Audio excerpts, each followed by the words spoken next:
He never played a down of organized football. He got a law degree from Pepperdine. He had zero connections in the coaching world. And he built an offense that changed the way the entire sport is played. Geniuses march to a tune others don't hear. And often the stranger the character, the greater the innovation. Me personally, expect sun. Texas Tech upsets the #1 team in the country. You know, once in a while, a pirate can beat a soldier. Like a warm welcome for our new head coach at Washington State University, Mike Leach. It's a good win. There's a lot of people. It's like Woodstock, except everybody's got their clothes on. College football is a closed ecosystem. It rewards insiders, the former players turned coaches, those with family connections to the program, and guys rewarded not by merit, but by their ability to navigate the old boys network. Mike Leach wasn't an insider. And even when he reached the pinnacle, he never assimilated. He never became the thing the sport wanted him to become. He never adopted the corporate coach speak. He never ran a scheme just because it was trendy. He never got away from his first principles of thinking. He passed away in December 2022 at 61 years old. The tributes celebrated the funny guy, quotable guy, and the internet's favorite coach. Even today, a Coach Leach post still gets clicks, and I'd be hypocritical if I were not to recognize that's part of what I'm doing right now. But I'm also here to say I think we're missing the point entirely. We're misunderstanding Mike Leach. We just stop at the surface level and laugh. We didn't really listen to what he was saying. The candy corn rants, the pirate obsession, the gravy monologues, those weren't just weird funny bits. They were windows into how he thought about football, competition, and life. We're just not paying close enough attention to them. And anytime we do that, I think we're doing a disservice to one of the most intellectually curious and deepest thinkers this game has seen. So I'm going to peel back the moments everyone turned into punchlines layer by layer to try and get at what Mike Leach was actually saying. Mike Leach once went on a 5-minute tangent about Halloween candy in the middle of a press conference. Classic Leach. We talked about on the broadcast how you hate candy corn. What's your favorite Halloween candy corn? I mean, I completely hate candy corn. Gummy bears for sure. Sour or regular? The Haribo. It's got to be the Haribo ones. The other thing I like is when they used to have the sprees in a box. Outstanding. You have to go to the dollar store to find it, but I do.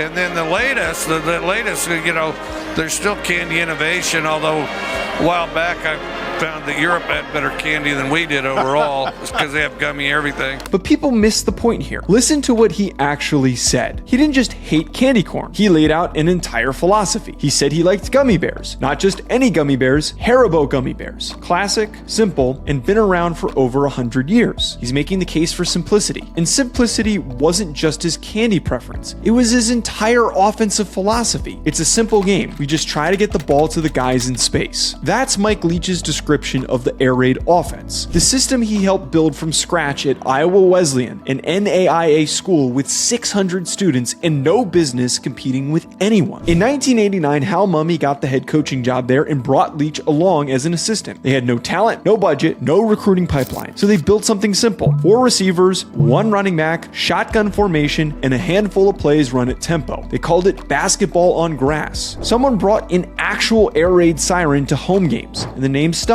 Fewer formations meant fewer reps in practice. Simple assignments meant players could play fast instead of thinking. And the tempo meant more talented teams couldn't rotate in their deeper rosters. The air raid was built on the same principles as Haribo gummy bears. Fewer ingredients, better results. From Iowa Wesleyan, Mumme and Leach took it to Valdosta State, then Kentucky, where they turned an SEC doormat into a top 15 offense. Quarterback Tim Couch went first overall in the 1999 NFL draft. Everyone laughed at the candy corn rant. Leach was giving a masterclass on his design philosophy. Keep it simple. Strip away the unnecessary. Trust the basics. That's how you build something that lasts. Mike Leach once said he wanted to start a school for pirates. Freshmen would get bandanas, seniors would earn swords. He talked about this in multiple interviews, completely straight-faced. The internet loved it, but it wasn't a joke for Leach. Mike Leach loved pirates. He studied them obsessively. He taught a course on insurgent warfare at Washington State. He was fascinated by how small, outgunned forces could take on empires and win. And the way they won matters. Pirates didn't sail up to a British armada in a straight line and trade cannon fire. They picked their spots. They waited until a ship was isolated, changed the terms of the engagement, and attacked when the empire was weakest. That's exactly what the air raid does. Texas Tech didn't line Wes Welker up on the outside and tell him to beat Quentin Jammer or Terrence Newman in a press-man battle. They moved him to the slot. They shifted formations, motion receivers, and forced defenses to decide. Do you put your best corner inside, or do you let a linebacker try to cover one of the quickest receivers in the country? By the time that the ball was snapped, Leach had already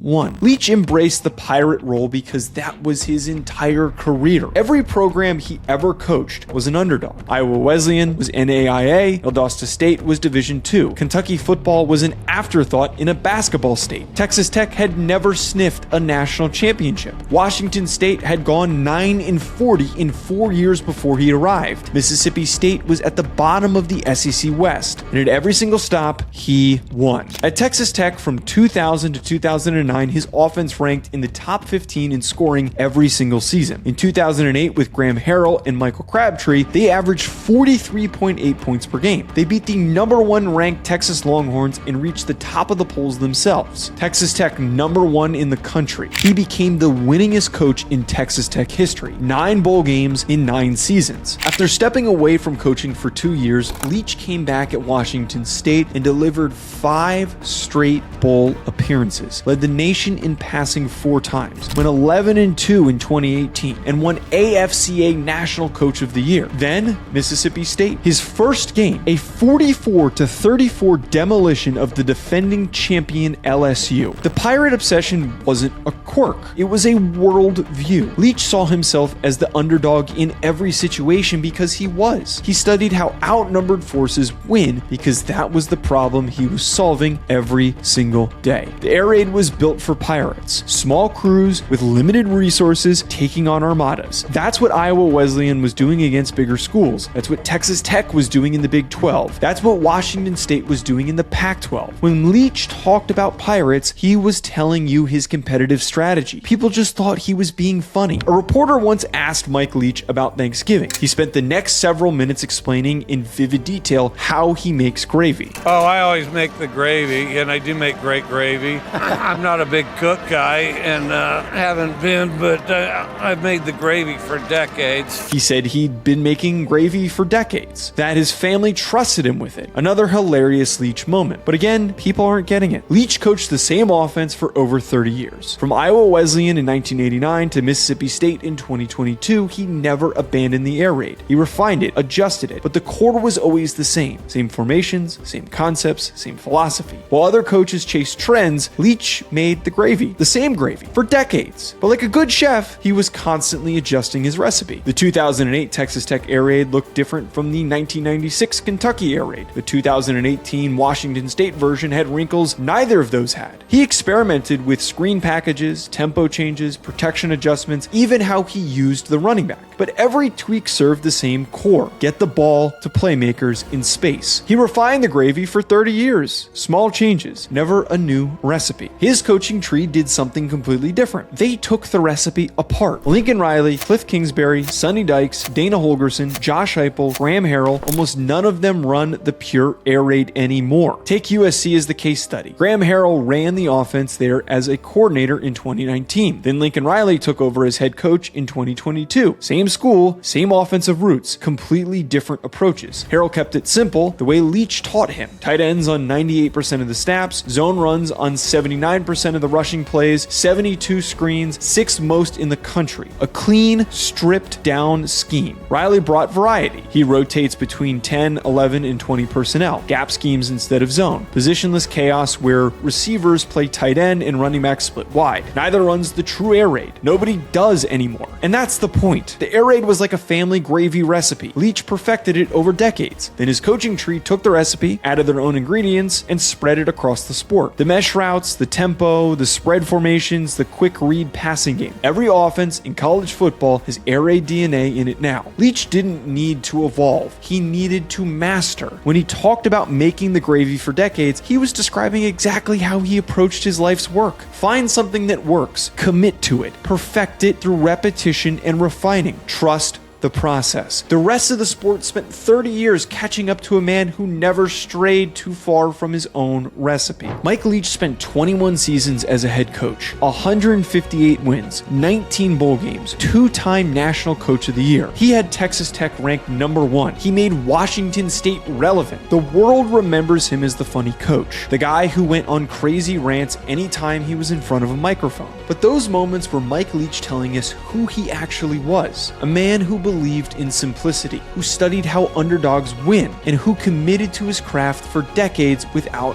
wavering. People stopped at the surface of viral punchlines and missed valuable lessons. Every Saturday, when you see a team line up in the shotgun with 4 receivers and air it out, that's one of his lessons playing out in real time. The Pirate King is gone, but if you listen closely enough, you can still hear what he was really saying. If you made it this far, I appreciate you spending your time with me. Hit the subscribe button if you want more stories like this. Drop a comment. What's your favorite Mike Leach moment? And more importantly, what do you think he was really saying?